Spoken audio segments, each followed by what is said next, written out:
बाण आहे, एकच ऑप्शन आहे तुझ्याकडे, एकच पर्याय आहेत आणि तुझ्यासाठी आई वडील एकच आहेत.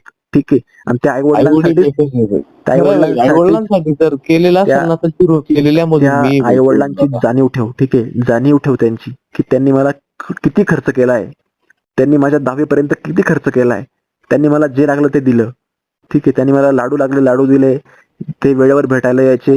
जे लागेल ते त्यांनी सुखी आयुष्य तुला दिलं. त्यात काय देऊ शकलो? काहीच नाही देऊ शकलो हा तू भाई. त्यांना सुखी आयुष्य, महिन्याला त्यांनी तुला एवढं 10-15 हजार सुखी देतो आयुष्य तू दिलं. देतो त्यांनी बघ. तुझ्या चेहऱ्यावर कायम हसरा चेहरा तुझा ठेवावा, त्यासाठी तुला त्यांचं म्हणजे झिजून टाकलं त्यांनी स्वतःला. यार ठीक आहे, आपला पोरेल तरी आपण काहीतरी 2 घास चांगलं खाई बघ. हा.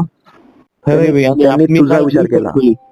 शिवमला तू डायरेक्ट खरं आहे रे भाई. भगवंत आहे भाई खरंच तू. No, it's not God voice आहे भाई. मी तर गॉड व्हाईस म्हणणार. मी भाऊ. तुला भगवंत नाही म्हणू शकत. गॉड व्हाईस म्हणू शकतो. मला गॉड व्हाईस म्हणायचं होतं फक्त. नो यार, त्या गोष्टी नाहीत. बट काय अरे की माझ्यासाठी आहे भाई, इफेक्टिव्ह आहे. जर मला कोणी हलवू शकतं ना भाई, तर असं कोणतरी हलवू शकतं. आणि मी पण लई खूप दडलेला माणूस आहे. मला मोकळं करणं म्हणजे सहशी नामुमकिन आहे. पण कुठंतरी उलगडा पडायला सुरुवात होतो, तर तेव्हा मी तुला असा शब्द वापरलाय, लक्षात ठेव. उद्या भाऊ तुझ्याकडे, उद्या आहे 6 मार्च. आज फोटो काढ 5 मार्चला रात्री 12 वाजता झोप. ठीक आहे. त्याच्या लिही